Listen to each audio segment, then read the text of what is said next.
It's Ralph, guys. Hi guys, and welcome back to another episode. So in today's episode, we're going to be seeing whether posting every day for a whole week on Instagram has any impact on your Instagram analytics. Whether it changes how many likes you get, whether you gain followers, lose followers, all those kinds of things we're going to be diving into in this episode. But before we get into that, guys, please drop a like, subscribe if you haven't already subscribed, and turn on that post notification. It would make Ralphie happy. Okay guys, so let's just dive straight on into it. So as you can see here, this is my Instagram profile, and if we go on to, when did I start? My first photo was this one. So I posted these a while ago because I wanted to give time for them to kind of settle, because obviously it takes quite a while for all of your Instagram followers to see your content, to get a realistic view of whether it actually did anything. I wanted to give it a little while afterwards, which is why we are doing the summary, why we are looking at the analytics now.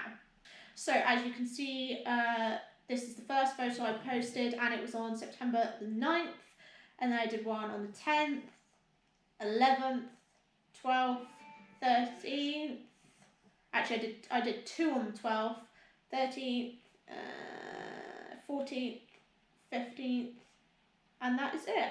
So these are all the photos I used in the 7-day posting challenge.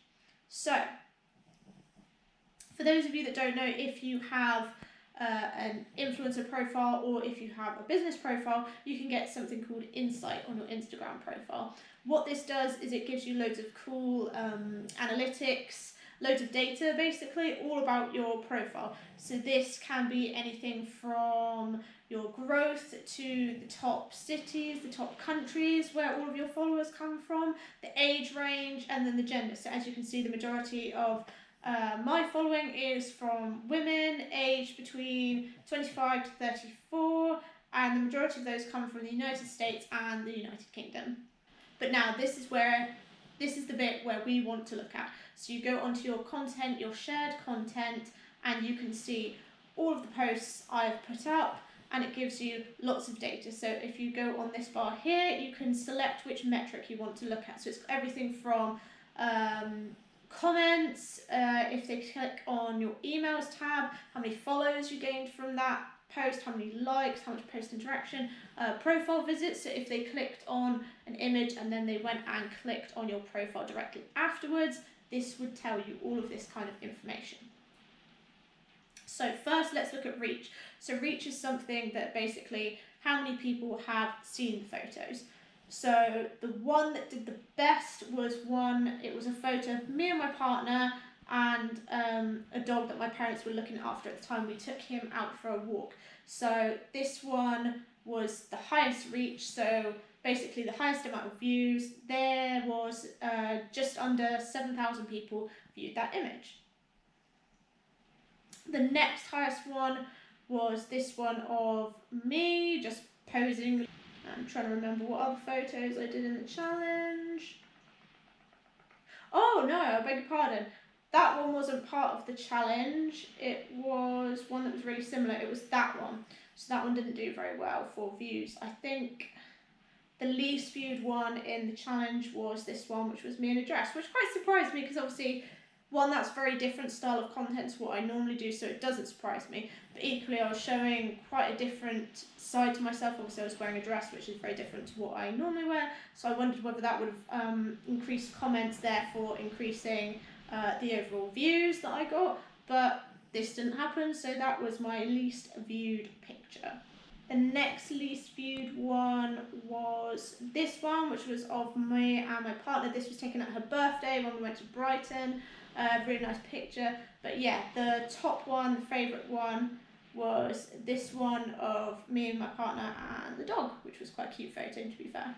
So now we're going to look at something else. So let's look at comments. Let's see what got the most comments. So again, still at the top is the one that was the exact same. It was the highest for our reach engagement. This was also the highest for comments. This one got a total of 42 comments. Then after that, second one was 34 comments. And then our lowest one for comments was 25 comments, which was this one. Now let's look at follows. Let's see if I gained any followers from these posts. Okay, so this one has changed slightly. With the other ones, with the comments and views, it was pretty consistent, pretty much the same, but followers really vary with posts like this. So this changes around. So actually, so my least viewed picture gained me the same amount of followers as the picture that was seen by lots more people. So this one, if you can remember, was only seen by a couple of thousand people, and it got me 2 followers. This one was seen by at least 1,000 more followers. Well, actually no, it was seen by, what was it, like 6,000 and something, and that got me the exact same amount of followers as the one that didn't get as far reach. So next one I'm going to look at is likes. Okay, which is the highest? Now this is really interesting. So one of the ones that got the lowest reach, which was this one where I kind of look like I'm thinking, in this one it actually got higher, it got a higher amount of likes compared to the one that was reached by far more people. So this goes to show that just because more people see it doesn't necessarily mean more people like it. Like, the Instagram algorithm is a really weird thing, and it takes into account a lot of variables to then want to push your content to other people. Yeah, so my lowest one again was the one with me in the dress. Never wearing a dress again, guys. Joking, I do like wearing dresses. Okay, so we've done likes, let's do profile visits. Profile visits will be an interesting one. Okay, that's really interesting as well. So one that was quite low in the analytics, again the thinking one, actually got me 118 profile visits, whereas this one, which was the one that was my highest interaction, my highest rating for my reach, so it reached the most amount of people, actually only got me 80 profile visits. So even though this reached a lot of people, they then didn't click from my photo onto my profile, which is interesting. Let's look at saves. Saves is another interesting one. So you obviously have the saves tabs where you can save photos and pictures that you really like. And this one is totally random. So one of the ones with the least amount of likes, least amount of comments, actually got the most amount of saves. It got 12 saves.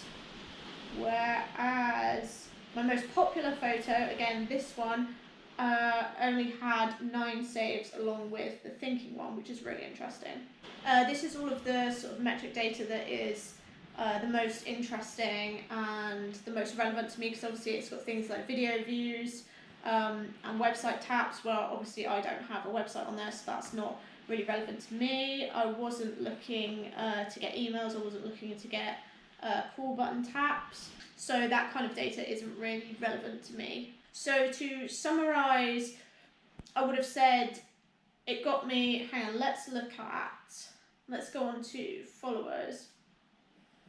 So it got me so posting every day for a week only, from the post alone, only gained me and increased my following by 9 followers. So it's not a massive amount. And one thing I would have said is it was quite hard to produce good quality content every day, and also make sure you had lots of stories in there, so it's not just like you're spamming photo after photo.